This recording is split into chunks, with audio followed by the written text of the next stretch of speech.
जय Hind and hello guys, स्वागत है आपका आपके अपने YouTube चैनल ज्ञानदेह होस्ट में। और इस वीडियो में मैं आपको बताने वाला हूं Sanjay Gandhi post graduate institute of medical science यानी कि SGPGI nursing officer and other post online form 2024 के बारे में कि कैसे आपको ये फॉर्म भरना है। गाइज यहाँ पर जैसे कि आप सब जानते हैं कि ये अनाउंसमेंट हो चुका है इस वैकेंसी का, जिसके फॉर्म आप 8 जून 2024 से लेकर के 25 जून 2024 तक भर पाएंगे।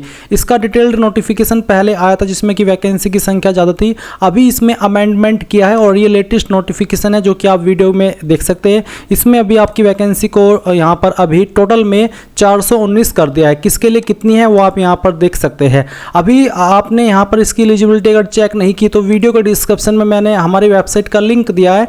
ये लिंक आप जैसे ही ओपन करेंगे आपके सामने सब जानकारी आएगी। ये सभी जानकारी चेक करने के बाद में आपको जानने को मिलेगा कि कौन सी पोस्ट पर क्या क्वालिफिकेशन चाहिए। तो ये सभी जानकारी जब आप चेक कर ले और आपको लगे कि मैं इसमें अप्लाई करने के लिए एलिजिबल हूं तो आपको कैसे अप्लाई करना है वो जान लीजिए। आप यहां पर इंपॉर्टेंट लिंक के सेक्शन में आकर के अप्लाई ऑनलाइन लिंक ओपन करेंगे, ये वेबसाइट आएगी। अब आप click here for to register new user, इसके ऊपर क्लिक करिएगा।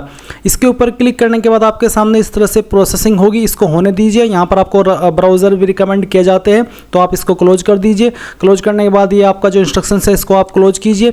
अब आपको यहाँ पर आपका जो पोस्ट है वो सिलेक्ट करना है जिस पोस्ट पर आपको अप्लाई करना है। सभी पोस्ट पर अप्लाई करने का तरीका सेम है और आप यहाँ पर एक बार में एक ही पोस्ट पर अप्लाई कर सकते हैं। अगर आपको more than one post apply करना है तो फिर आप न्यू रजिस्ट्रेशन दोबारा से ईमेल आईडी और नया नंबर का इस्तेमाल करके बनाएंगे, क्योंकि गाइज यहाँ पर इसमें आप जैसे कि देख सकते हैं कि एक ही पोस्ट को एक बार में सिलेक्ट कर पा रहे हैं। उसके बाद गाइज आप यहाँ पर जो आपका फर्स्ट नेम है वो डालिएगा। फर्स्ट नेम डालने के बाद में आप यहाँ पर आपका मिडिल नेम डालेंगे, नहीं या तो खाली छोड़ देंगे। और फिर आपको आपका लास्ट नेम डालना है, फादर नेम डालना है, इसके बाद फिर मदर नेम। उसके बाद जो भी आपकी डेट ऑफ बर्थ है वो आप यहाँ पर कैलेंडर के ऊपर क्लिक करके सेलेक्ट कर लेंगे। पहले आपका जो भी ईयर है वो ईयर आपको सेलेक्ट करना है, फिर मंथ और उसके बाद में डे। देन गाइज यहाँ पर आप आपका मोबाइल नंबर डालेंगे, मोबाइल नंबर को दोबारा डाल करके वेरीफाई करेंगे। आपका ईमेल आईडी डालेंगे, ईमेल आईडी को दोबारा डाल करके वेरीफाई करेंगे। यहाँ पर आई एग्री के ऊपर क्लिक करेंगे और उसके बाद में कैप्चा कोड डालेंगे और रीवेरीफाई के ऊपर क्लिक कर देंगे। अब आपने यहाँ पर जो भी जानकारी भरी है वो आपके सामने, आप एक एक करके सभी जानकारी के सामने टिक कीजिएगा। इनके ऊपर टिक करने का मतलब यही होता है कि यहाँ आपने इनको डबल चेक कर लिया है और सभी जानकारी सही है। फिर आप सबमिट के ऊपर क्लिक करेंगे और यहाँ से ओके कर देंगे। ओके करने के बाद में आपका रजिस्ट्रेशन हो जाएगा। आप यहाँ पर क्लोज कीजिए और इसके बाद आपको गो टू एप्लीकेशन के ऊपर क्लिक करना है। फिर से यहाँ पर प्रोसेसिंग होगी और आपको जो ब्राउजर है वो रिकमेंड किए जाएंगे। तो आप यहाँ से इसको क्लोज कर दीजिए और क्लोज करने के बाद में यहाँ पर अब आपको कुछ अन्य जानकारी देनी है। जैसे कि गाइज यहाँ पर आप अपनी कुछ जानकारी तो देख पा रहे हैं और कुछ जानकारी आप भरेंगे, जैसे कि मैरिटल स्टेटस क्या है, मैरिड, अनमैरिड, विडो, डाइवोर्स्ड, जो भी है वो आप सेलेक्ट कर ले। नेशनलिटी के अंदर आप इंडियन सेलेक्ट करेंगे। जेंडर मेल फीमेल या अदर वो सेलेक्ट कर लीजिए। डोमिसाइल स्टेट क्या है, उत्तर प्रदेश या अन्य, तो वो आप सेलेक्ट करेंगे। उत्तर प्रदेश से है तो फिर आपकी जो भी यूपी के अंदर रियल कैटेगरी है वो आप सेलेक्ट कर सकते हैं। अगर आप यूपी के अलावा किसी अन्य स्टेट से इस फॉर्म को भरेंगे तो आपको अनरिजर्व्ड यानी कि जनरल कैटेगरी के अंदर रखा जाएगा। तो जो भी आपकी कास्ट कैटेगरी है वो आप सेलेक्ट कर ले। अगर आपकी कोई सब कैटेगरी है इनमें से, जैसे कि दिव्यांग या फिर फ्रीडम फाइटर के आश्रित या फिर एक्स सर्विसमैन, तो आप सेलेक्ट कर ले, नहीं तो नन के ऊपर क्लिक करेंगे। इसके बाद गाइज क्या आप यूपी गवर्नमेंट के एक रेगुलर एम्प्लॉई है, अगर हाँ तो यस, नहीं तो आप नो कीजिए और फिर से वह नेक्स्ट कर दीजिए। अब आपके सामने यहाँ पर आपकी कम्युनिकेशन डिटेल की जानकारी आती है। तो आप पहले कोरेस्पोंडेंस यानी कि प्रेजेंट एड्रेस भरेंगे। लाइन 1, 2, 3 के अंदर आपका जो भी एड्रेस है थोड़ा थोड़ा पार्ट 3 लाइन के अंदर डाल दीजिएगा, क्योंकि अगर आपने कोई भी एक लाइन खाली छोड़ी तो आपका एड्रेस और या फिर ये सेक्शन कंप्लीट नहीं हो पाएगा। कंट्री के अंदर आप यहाँ पर इंडिया सेलेक्ट करेंगे। स्टेट आपकी जो है वो यहाँ से आप सेलेक्ट कर लीजिए। फिर आपकी डिस्ट्रिक्ट कौन सी है वो आप सेलेक्ट करेंगे। मैं यहाँ पर दोबारा अपनी जो डिस्ट्रिक्ट है वो सिलेक्ट कर लेता हूँ। इसके बाद आप यहाँ पर आपका जो पिन कोड है वो डाल देंगे और नीचे है कि क्या आपका प्रेजेंट और परमानेंट एड्रेस सेम है। अगर सेम है तो यस और अगर सेम नहीं है तो आप नो करेंगे। नो करके आप अलग से अपना परमानेंट एड्रेस भर सकते हैं। फिर आप सेव एंड नेक्स्ट के ऊपर क्लिक करेंगे। अब आपके सामने क्वालिफिकेशन की जानकारी आ चुकी है। तो सबसे पहले आप 10th की इन्फॉर्मेशन भरेंगे। 10th आपने किस बोर्ड से या फिर किस स्कूल से की है उसका नाम आपको देना है, चाहे बोर्ड चाहे स्कूल। मैं आपको रिकमेंड कर रहा हूँ कि आप आपके बोर्ड का नाम दीजिए जहाँ से आपने आपकी 10वीं की है। किस साल के अंदर आपने पास की है वो साल आप यहाँ पर सेलेक्ट कर लेंगे और फिर आपको यहाँ पर आपका रिजल्ट टाइप बताना कि परसेंटेज में था या फिर CGPA, जिसमें भी था वही आप सिलेक्ट कर ले। उसके बाद आपको कितने नंबर आए थे वो आप यहाँ पर डालिए और कितने में से आए थे वो आप यहाँ पर डाल देंगे। परसेंटेज आपकी कैलकुलेट कर ली जाएगी। फिर आपको 12वीं की इन्फॉर्मेशन देनी है। 12वीं के बोर्ड का नाम आपको यहाँ पर बताना है, जिस भी बोर्ड से आपने की है। मेजर सब्जेक्ट, मेन सब्जेक्ट आपका क्या था, जैसे कि PCM, PCB, आर्ट्स, कॉमर्स, वो आप यहाँ पर बता दीजिए। उसके बाद में गाइज आपको ईयर ऑफ पासिंग बताना है, जिस साल के अंदर आपने आपकी जो 12वीं है वो पास की है। ये सिलेक्ट करने के बाद में आप रिजल्ट टाइप यहाँ पर सिलेक्ट करेंगे, परसेंटेज या फिर आपका CGPA। अगर परसेंटेज तो कितने नंबर आए थे वो आप यहाँ पर डालिएगा और उसके बाद गाइज आप यहाँ पर आपके जो टोटल नंबर है वो डालिएगा, परसेंटेज कैलकुलेट कर ली जाएगी। अब आप यहाँ पर डिप्लोमा और डिग्री की जानकारी देंगे। डू यू हैव डिप्लोमा और ग्रेजुएशन, तो क्या है, डिप्लोमा है या फिर ग्रेजुएशन है, जो भी है वही आप सिलेक्ट कर ले। अगर ग्रेजुएशन तो ग्रेजुएशन और डिप्लोमा है तो डिप्लोमा।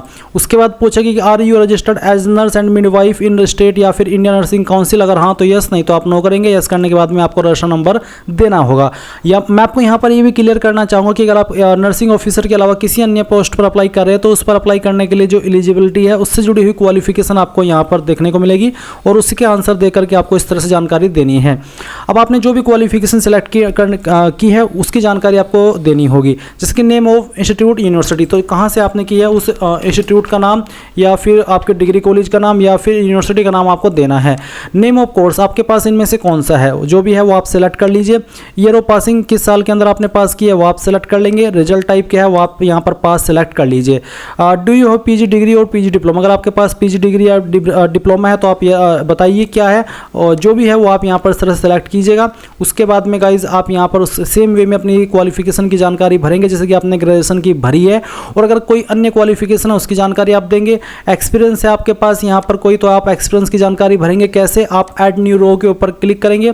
मैं यहाँ पर आपको इसको दिखाता हूँ। ऐड न्यू रो तो आपको बाद में करना है, पहले आप यहाँ पर जो ऑटोमेटिकली दिया है ऑप्शन वही भरिएगा। ऑर्गेनाइजेशन, एम्प्लॉयर नेम के अंदर आपको उस कंपनी या उस हॉस्पिटल जहाँ पर भी आपने काम किया है उसका नाम और एड्रेस देना होगा। किस पोस्ट पर रहकर के काम किया वो आपको पोस्ट हेल्ड में लिखना है। कब आपने सर्विस शुरू की थी वो उसकी स्टार्ट डेट यहाँ पर देनी है, और कब तक आपने की थी उसकी एंड डेट यहाँ पर देनी है। उसके बाद आप सेव एंड नेक्स्ट के ऊपर क्लिक करेंगे। अब गाइज यहाँ पर टेस्ट सिटी की चॉइस का जो ऑप्शन है वो आपके सामने आया है, तो आपको पहली चॉइस सिलेक्ट करनी है कि आप इनमें से किस सिटी में अपना एग्जाम सेंटर रखना चाहते हैं। ऑल इंडिया बेसिस पर आपका एग्जाम सेंटर है, आप देख सकते हैं। सेकंड चॉइस आपको सेलेक्ट करनी होगी और फिर आपको आपकी थर्ड चॉइस भी सिलेक्ट कर लेनी है। इसके बाद आप सेव एंड नेक्स्ट करेंगे और अब आपको यहाँ पर डॉक्यूमेंट्स अपलोड करने हैं। पहले आप यहाँ पर आपका रिसेंट फोटोग्राफ अपलोड करेंगे। क्लिक है टू अपलोड पर क्लिक कीजिए और जान लीजिए फोटो का साइज 50 से 200 KB के बीच में होना चाहिए। तो आप ब्राउज टू अपलोड के ऊपर क्लिक करेंगे और जहाँ पर भी आपकी फोटो फाइल है वो आपको सिलेक्ट करनी है इस तरह से, और आपकी फाइल यहाँ पर आ जाएगी। आपको बोला कि इमेज साइज स्मॉल है, तो आपको यहाँ पर बेसिकली दिए गए इंस्ट्रक्शंस के अकॉर्डिंग सही फोटो सही साइज में अपलोड करना है। तो मैंने यहाँ पर दूसरा फोटो सेलेक्ट किया और ये अपलोड हो चुका है। अब मैं इसको क्लोज करता हूँ और आप व्यू के ऊपर क्लिक करके इसको व्यू भी करेंगे, जो कि करना अनिवार्य है। फिर आप यहाँ पर आपका सिग्नेचर अपलोड करेंगे। जो जहाँ पर भी आपका साइन की फाइल है सेलेक्ट कीजिए, ओपन कीजिए। आपका साइन यहाँ पर इस तरह से अपलोड होगा। क्लोज कीजिए, उसको व्यू के ऊपर क्लिक करके व्यू कर दीजिए।